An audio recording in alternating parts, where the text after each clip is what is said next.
Today I'm going to be talking about a program in the University of Sydney Business School that's been running for many years, actually. It's the Tutor Development Program in the Business School. And I wanted to share with you a little bit about the sort of evolution of that program and just share my learnings really from running that program, developing and running that program and facilitating that program over a sort of 5-year period of time. So what I was going to do at the very beginning was actually to get you to have a little think about and a reflect on, so I just go to full screen here, see if that's better. Please do jump in and tell me if these slides aren't presenting properly, because I can no longer see any of you. Okay, so what I was going to start with was actually to get you to have a think about in breakout groups, but I'm not going to risk the breakout groups because I feel like we might run into strife. So just reflecting on your own, thinking about the experiences that you've had of teaching development workshops or programs that you've engaged in as a participant, and thinking about the extent to which they were focused on sort of the practical aspects of teaching versus the theory. And I guess by practical aspects of teaching, what I'm talking about in this context is not so much, sitting around a table with a group of colleagues and talking about practice or strategies, but actually having an opportunity to rehearse, some of these things that we do when we stand in front of a classroom, or perhaps, observations of actual teaching, being observed or observing others, and also skills development type activities. So rather than going to breakout groups, you might just take a moment to reflect on that for yourselves. And then I'll proceed to tell you a little bit about this program and how we moved from, moved towards a much more practice-based program. So let me know if, I'm just going to go back to you now, and please let me know if you can't see these slides progressing. You should see a slide saying Tutor Development Program at USBS. We can see that really clearly, Stephanie. It's working really well now. Okay. So, yes, very reassuring. Fantastic. Okay, so University of Sydney Business School is the context we're in. It's really fantastic to have people here from different disciplines and different parts of the world, but this is where I ran this program. So basically, we have 14,000 students in the business school, and our tutors teach many of those students. They're really, they come face to face with these 14,000 students at the coalface. You can see there on the left, we have about 65 to 100 new tutors just in our own business school every year. So there's quite a high turnover. So it's so important that we run a program, a tutor development program that we know is effective in preparing these tutors. And 70% of those are new to teaching, completely new to teaching.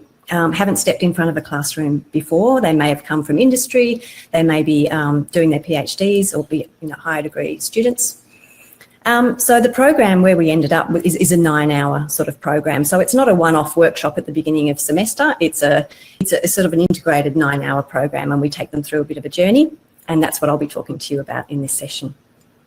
About 64% of the students we have in the business school are international students.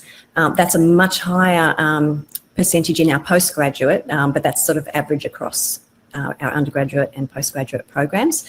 So the tutors have to be equipped to teach, a diverse group of students, and particularly students that have English as a second language. So we run this tutor development program a couple of times a year. So that's just a bit of background for you. So I wanted to take you just visually through the different iterations of the program. So back in 2014 was when I joined the business school, and I was basically told that the workshop started in a couple of weeks, and we didn't really have any handover notes from the previous person, but off you go, like run the program. So I started off with a sort of a discrete workshop model, where the tutors would basically participate in 3 compulsory workshops. They were sort of introductory ones on active learning, and ones on feedback.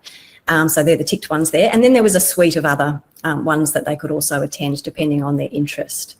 In that first model, we also I trialled in that first semester a bit of a peer observation process just to see how that would go and see how people would respond to that. So in terms of the sort of flavour of that iteration, so it was activity based in the sense that we were getting these tutors in a room together, these teachers in a room together to talk about their teaching, giving them opportunities to share practice, etc. And we'd do that in quite an active way. but mainly focused on sharing their practical teaching strategies. And the workshops were designed to model the strategies for participants. So obviously we tried to practice what we were preaching. We tried to, deliver the activities in a way that would then generate some discussion about, oh, maybe I could do that in my classroom. Okay, so there were some design and learning issues associated with that model, and the first one, obvious one, being that there was no real overarching narrative. So they were just kind of attending these kind of ad hoc workshops. So there was no real sequence for them that they all experienced. There was just a single site for learning. So it was just the workshop space. So we weren't going into classrooms, we weren't doing anything else, just that single site for learning within the program. The peer observation component was not yet embedded. As I said, that was just something that we trialled. So that was only available to a few people. And the tutors weren't required to submit any tasks or reflections. It really was turn up to a workshop, have an experience, share some things with colleagues, and then disappear. So we weren't getting a pulse on how they were going, how they were tracking, and what they were doing. And then, that's what I just mentioned. We couldn't track their development and the cohorts were mixed. We weren't taking a single cohort all the way through, so we couldn't really assess the impact of the learning for them. Okay, the second iteration of this program the following year, we were encouraged to move a little bit towards a blended learning program and see what that would look like. So you can see here in this model, we framed the online experience with 2 face-to-face workshops. We had a workshop at the beginning and a workshop at the end. And then we put a lot of time and energy into creating 3 online modules. And these replaced 3 of the previous face-to-face workshops that were optional. So again, in these online modules, obviously we wanted to keep up the opportunities for online discussion, try and keep people connected. We made a lot of videos of real life classroom situations, interviews with other experienced tutors in the school, and we linked these videos to online activities. So we tried to sort of integrate and make that quite active and quite interactive. And then through this process, they were actually submitting into a reflective journal. So that was the first time we actually could get to see really how they were feeling about applying some of this knowledge in their actual practice and giving them some feedback too on those reflections. So this time we actually did have a single cohort moving through the whole sequence. So again, it was just a little bit easier to sort of to understand what was happening in the learning experience. There was quite an emphasis on reflection, I suppose, in this version, and again we embedded the observe to learn session there. So that was a peer observation where the tutors actually got to sit in on an experienced tutor's class and reflect, and vice versa. Okay, design and learning issues for this iteration. This all came obviously through the formal evaluations of the program and through observations as well, my own observations.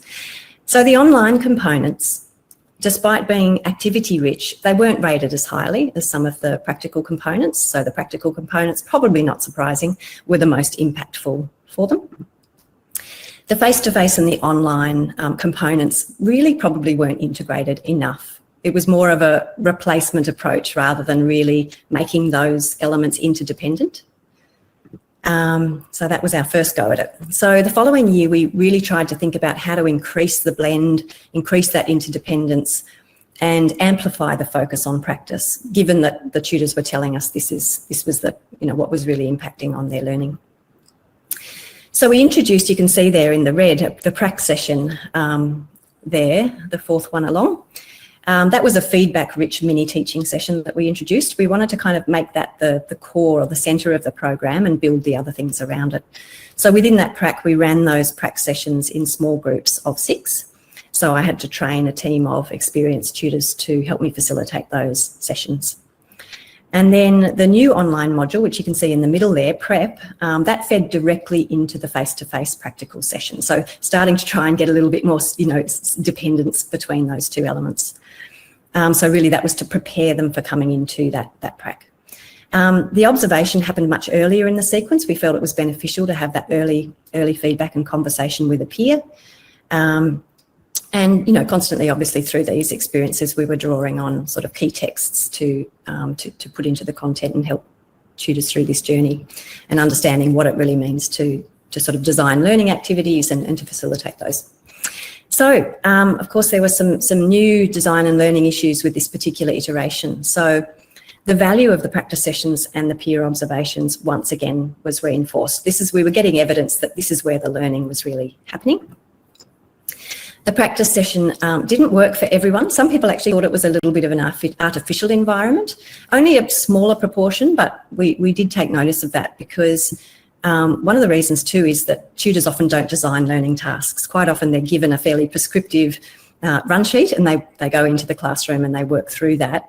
And while they still have a little bit of agency in terms of facilitating discussions and adding to those sorts of things, they weren't actually designing the tasks. So we started to think again, should we be rethinking these practice sessions and what's going to be most valuable?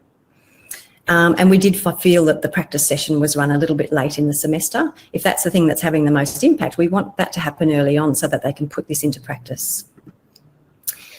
And didn't allow for repeated concentrated practice of core facilitation skills. So we really started to think about how can we structure a program or a sequence where they're having multiple opportunities to practice and get feedback and apply that feedback into their learning.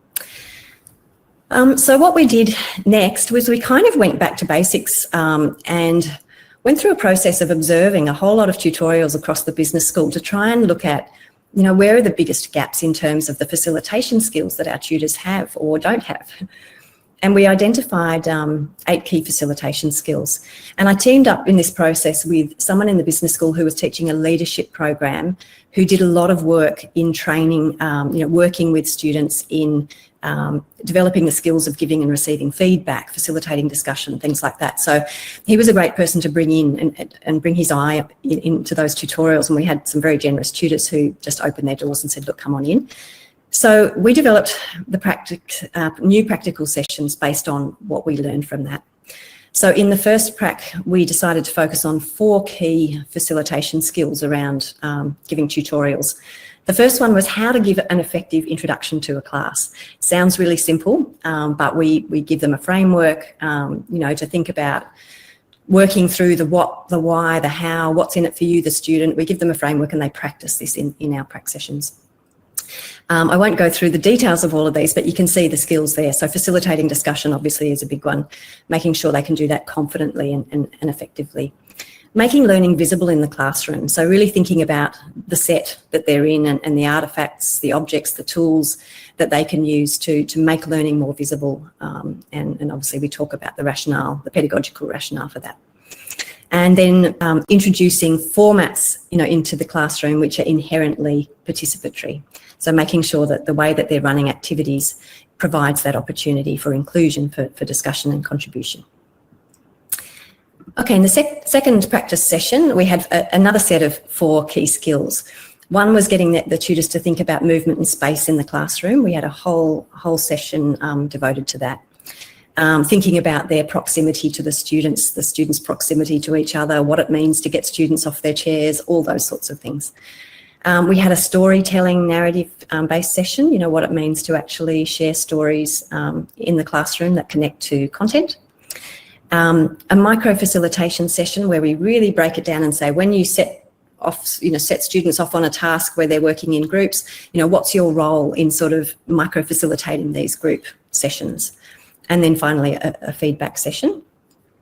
And then in the third prac, we tried this was towards the end, we tried to bring all that together and get them to use all those skills, work in groups to design in response to a scenario, an activity that required them to use this toolkit of things if they needed it, these objects, think about how they can facilitate good conversation, good learning using these tools and then in running that, how they act in the moment. So we started to sort of change the emphasis to getting them to think about what it means to actually improvise and be responsive in the classroom.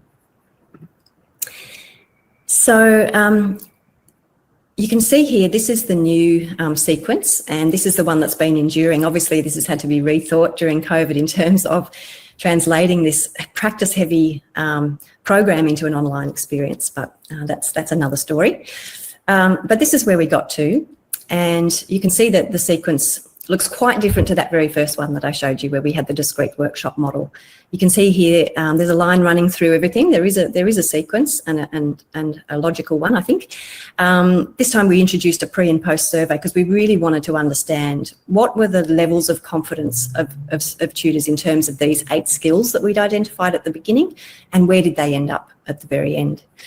So we thought very carefully about what are the things that the tutors can do before they even come into the workshop space, and that's where we developed that first module you can see after the pre-test.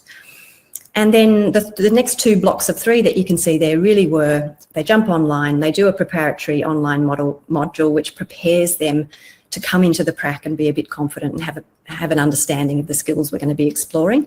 In the prac they actually practice those skills. Then they go away and do a reciprocal peer observation session, and then they repeat that process. So again, they've now had a second opportunity to go through that whole process, learn a new bunch of skills, connect with their peer again, and then we moved into that final prac session. So multiple practice opportunities this time. In the prac sessions we only ever had about 12 to 16 people in a class. We had 2 facilitators. We'd break them into small groups. We've increased the peer learning. We've got the survey to measure impact, and all the elements now started to hum together a little bit better. So the elements were speaking to each other a little bit. You can see some of the inspiration there around just that sort of communities of practice model, teaching as community property. Schulman, Egan, we looked at some work there, and Kainer, someone who was very helpful to me in the book that he wrote, Sam Kainer, around facilitation skills. So I really brought that into the program a lot more. So to bring all of that together, or just to share with you, I guess, how I was thinking about the evolution of the program and working through those different iterations, this was something that was very, very helpful to me, and something I use in my practice very broadly. In this context, it helped me to think about, what was I doing early in the program compared to late in the program in terms of these dimensions that you see in this activity-centred analysis and design framework by Goodyear and Cavallo. And really this is talking to the three key dimensions in complex learning environments that are open to alteration through design. So they are the set design, which might include the artefacts, tools and resources, all the physically situated aspects of a class. The epistemic design, so just the tasks that we're setting, what sequence they're in, what is it that we're actually getting students to do. And then finally, the social design. So how we're thinking about how these tutors, in my case, are coming together in pairs, in groups, in teams. How are we dividing the labour, the work that they're doing as part of their learning process? What roles are they playing, etc. So this really helped me think about, the conditions that were leading to the sort of emergent activity that I wanted in this program. Because, of course, we can't design learning, we can design for learning. And we can set up the conditions and hope that it gets us to the sort of emergent activity that we want to see in the classroom, and hopefully then that connects to our learning outcomes. So I've personally found this very, very useful. So I wanted to share with you very quickly just where we ended up in the last iteration in terms of these dimensions. And I suppose these are in a sense principles that were distilled from my experience that may be useful to others if you're running a program in a similar setting.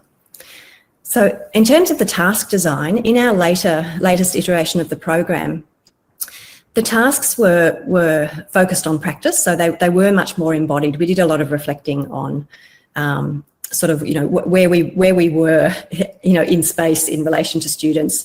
The tasks just connected with that a little bit more.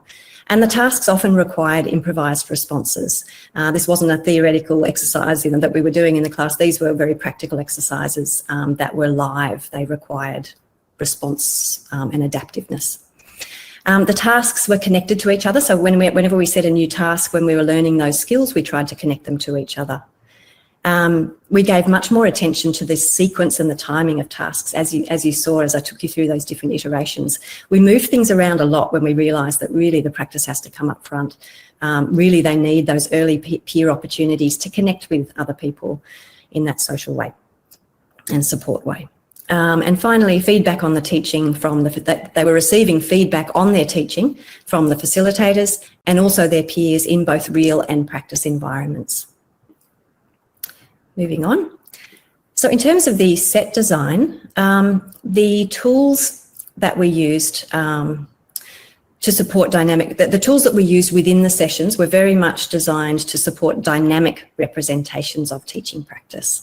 So again, it was about really engaging in the practice of teaching and thinking about the tools, resources, artefacts that we could bring in that would actually help the teachers. So they were often sort of, manipulating sort of objects in a task and things like that. It was just a little bit more focused on that embodied practice. We introduced, as you saw towards the end, a variety of sites for learning. So it wasn't just the workshop space, but it was also online. It was in the actual classroom that they were teaching in other people's classrooms. And when they connected with their peers, they often met in the coffee shop as well. So a variety of sites for learning rather than just a single site. Movement and gesture in the physical practice space was a big thing. I'll explain that when we move to the social part as well. And the interdependence between the physical and virtual environments, as I mentioned, I think we got that a bit better, done a bit more effectively towards the end there. In terms of the social design, the third dimension of that framework that I showed you earlier, the tasks really required learners to experience or act out a variety of roles. So in terms of roles, we'd often set up a task, a scenario. I'd tap someone on the shoulder in the break and say, would you mind being the tutor, playing the role of the tutor for this particular activity? They'd often mostly say yes. Then the rest of the students would play the role of the students. And then we'd also pull out some observers. So their role was really just to observe the dynamics of how this mocked up task, learning task played out, and to offer their perspective. So we'd always debrief at the end and end up with this really nice 360-degree view of what was actually happening dynamically in the classroom as we worked through an activity. And we were paying particular attention to the impact of the facilitation on students' learning and the quality of discussion and things like that. And I've got their peer learning tasks established early. We brought those forward, those peer learning tasks, and again, they occurred at multiple time points across multiple sites. So starting to think about the connection between the social, the set, and the task types. So where I ended up with all of this, I might just, Andrea, please let me know if I'm running out of time, because I don't know what time we ended up starting after our technical difficulties, but please let me know if I'm not on track. I've probably got another 5 minutes to go before questions. Okay, so embodied practice. This is sort of something that, as I was using that framework to reflect on these different iterations, this was something that really struck me, was that in being more conscious of the relationships between the set, task and social dimensions of the learning environment that I was part of and observing, that the later versions of the programs, particularly the last one, involved a much greater focus on the body and its experiences as a way of knowing. And I think, we know that embodied learning, we can connect that to higher education in many different ways, but I think, as pointed out by Klein here, it's arisen in response to, the interest has arisen in response to an appreciation of direct experiential engagement as an alternative way to construct knowledge. So obviously, it connects with sort of experiential learning. And it accounts for the relational connection between teachers and learners in real time and space. So, as teachers, we bring our bodies into the classroom in proximity with others, and we need to understand the impacts of that. And if we get a chance to practice that and discuss the decisions we're making as we move from one group to the other in a classroom, and have those more transparent conversations about that aspect of teaching, that's what I've found has been quite effective in this program. So if this is something that we value, then I guess what resources, tools, frameworks can help those of us who are working in the area of academic development to design ways, design programs, design in ways that amplify embodied practice. Now, what I'm going to do, again, I won't go into, we won't be going into breakout rooms, but I wanted to maybe have a discussion at the end. I'll go through my last couple of slides and then I'll join you back in the room so I can see who's there. And perhaps then we can have a talk about, how might this framework that I've shared with you And I know you may have only just been seeing it for the first time, but it might have sparked some thoughts about, how this sort of thing can help us if we value in this embodied aspect of learning in this context, how it can support us in designing programs for certain outcomes. So in terms of impact, as I mentioned, we had lots of evaluation. We evaluated every iteration for every cohort, but just looking at the pre and post survey data in those last couple of iterations where we were running, last couple of years where we were running that final version, it showed that for all of the capabilities, all of those skill areas that we were interested in, there was a statistically significant improvement in participants' confidence scores before and after they received that training in the program.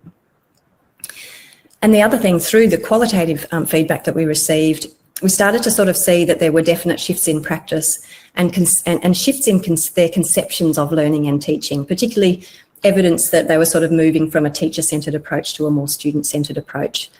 So you can see in the highlighted parts of these quotes, that the program enabled some of them to critically analyse their strengths and their personal strengths and weaknesses. So they weren't just getting the theoretical view, they were really reflecting on their own strengths and weaknesses as a teacher. Helped them to foster an inclusive, open tutorial group environment through learning through those practice sessions around facilitating discussion, introducing, tutorials, all those things. Seeing the difference between giving the answer and encouraging them, the students, to find the answer. So that's a nice evidence there of that, seeing that shift. And enabled us to practice these skills. So in the pracs, they valued that practice and helped them embed those skills in their tutoring. So yeah, we had lots of different ways of understanding their experience. So I guess just to finish off, before I move to questions, this conference, I suppose, is really about sort of sustainability and impact. And I guess from my point of view, having worked through this experience, I would say that that I feel much more confident in where we got to in terms of feeling like the tutors, the changes to their practice might have been a little bit longer lasting and impactful perhaps than in the earlier iterations. I do have some references there if we end up sharing these slides. So I will move back to the room and invite anyone to ask any questions. And I really don't know how much time we have left. We're probably already over time. I can see one in the chat there, and I can see, Alexandra, you look like you were just about to ask something. Hello, Stephanie, can you hear me okay? Hi. Perhaps I can let you answer the one in the chat first. I'm happy to go second. Okay, yeah. So we had a question from Anna about an example of a feedback task. So it was really interesting, actually, Anna, in the 8 skills that I shared with you. The feedback one was, that wasn't new. We'd always covered feedback for tutors, but we actually did give them that was a really difficult one to think, how can we give them that real sort of live practice and share that in the session. But we did give them we gave them a task. That they did a live feedback exercise. So we gave them a video. It was a mock video of someone giving a presentation, of a student giving a presentation. And we gave them some criteria, and they all had a go at giving feedback, and then we sort of debriefed from there. There was a few facets to it. We also gave them a framework, which included, all the aspects of giving effective feedback, and then sort of debriefed on, the extent to which they felt their feedback reflected all of those elements of good practice. And then I think they swapped feedback with a peer and sort of did it that way. So it was a little bit different, that session, to the way we were able to enact some of the other skills. We still got to do that practice, and I think it was still helpful. And again, they had the warm up to that exercise in the online modules. So they'd already kind of watched a video about effective feedback. They'd been introduced to that framework actually before they came into the practice session, but the practice session allowed them to actually practice that. Does that answer your question? Yes, thank you. All right, thank you. Alexandra? Oh, Stephanie, I just wanted to say thank you so much. I'm so glad we got the technical stuff sorted out. You poor thing.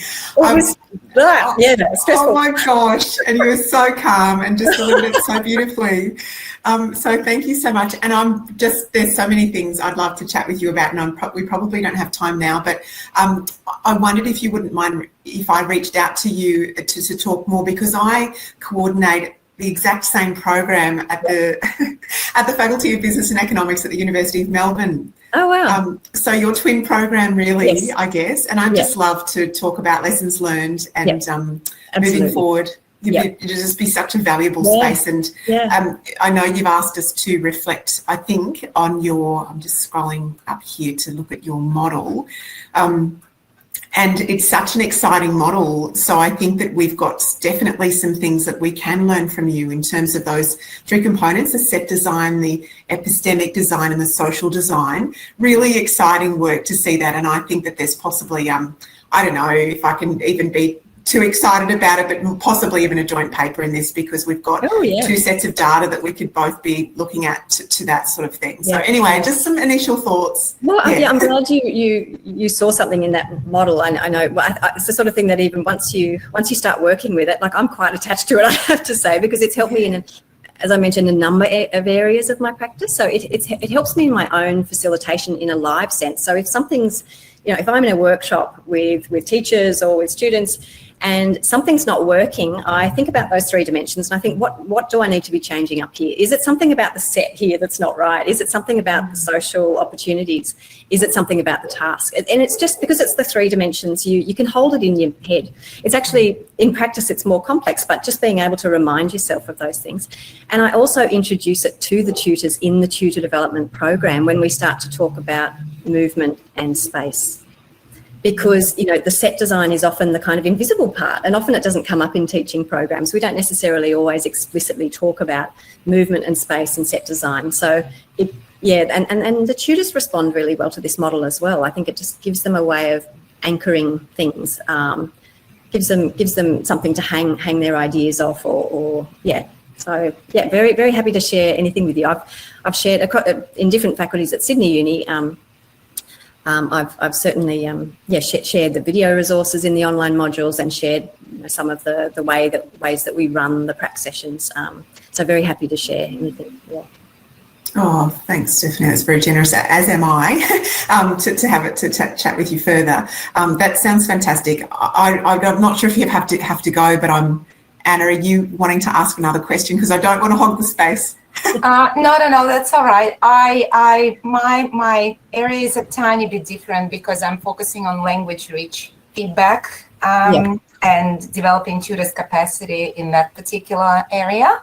I missed the first several minutes because, it took me a while to basically refresh my page and then go and actually start watching the presentation. I'm not sure if you've mentioned whether there were sessional tutors involved as well as full-time tutors? So they were all sessional tutors, yeah. So and they were paid to attend? They were, yes, yeah. Okay, all right. They were so paid altogether, how many hours was it? So it works out to be about 9 hours. Well, in terms of the practice sessions, so the practice sessions 1 and 2 were 3 hours each. So we really need a good 3-hour block to work through those four skill areas. And then the final prac session was a little bit shorter. That was the one where they used the tools and sort of created an activity and ran those activities. So we didn't really count, a lot of the online preparatory work we didn't really count. So it was more like in terms of face-to-face hours and their peer observations, we had to add a couple of hours here and there on for that. So yeah, it turned out to be 9 or 10 hours of face-to-face, and the rest was just, in terms of their own, how they could put as much time and energy into the online modules as they wanted to. And so how much time was it between the introduction to the to this program and the very final event? Yeah, so it ran through the semester. So basically we do they'd basically do the very first, the pre-test and their first online introductory module, which was really just introducing them to the tutorial setting, what's it all about, and the things like, how do you run an icebreaker, How do you learn students' names effectively? All those things. We decided that there were things that we could do in that online module via video and things that would really warm them into those ideas, but we didn't need to have them in the practical component. So the first prac ran in week 2. The second prac ran in week 5. So, you know, really kind of loaded the main 8 skills in those first 5 weeks. And then the last one wasn't till kind of somewhere between 9 and 11. That changed a few times, but just depending on the tutors' marking schedules, etc. So that's, and then as you saw, the peer things happened immediately after the prac sessions, so that they could just dive in and practice those skills. Beautiful. I also don't know how we're going to get our PowerPoints, and I'm aware this is being recorded, but I've encountered a lot of technical difficulties with this particular conference. So I was just wondering, if I put my email address in the chat, would you be able to share the slides with me? Of course, yes, of course. And then, there are some other questions, but as Alexandra, I don't want to hijack. Thanks. Thank you. Yeah. And just in case, I'm just going to write your name down just in case I need to find you some other way. And same with you, Alexandra. Oh, you're from Melbourne, and Anna, where are you from? Monash University. I'm in the Faculty of Education. Thanks. Okay, great. Stephanie, I think I'm going to do the same as Anna. I think what you can do, can you see the chat there? Yep. Can I export it? Can I? If you click on those, if you click on Anna's blue email address and mine, it should, this has just got the edu at the end. If you click on you always get a typo when you don't. I know, it's crazy. It should actually, so for example, I'm clicking on that email address now. It should pop up in your Outlook as an email. Yep. I don't want to have to put that onto you, because I'm happy to send you an email if you want to pop your email address in the chat as well. Yeah, look, I can see these are easy email addresses because I've already got your names, and one's at Monash. Okay. But I have done as you've suggested, so hopefully that would have saved it out for me. Oh, no worries. So that's Unimel. Okay, yeah. Thank you. I do need to run now. Yes. Okay. But it was enlightening. Yeah, great stuff. Thank you. Thank you. And thanks so much for coming, both of you. Oh, thanks for having us, Stephanie. Fantastic work. Looking forward to talking more. Well done. Thank you. Okay. See you. Bye-bye. Bye.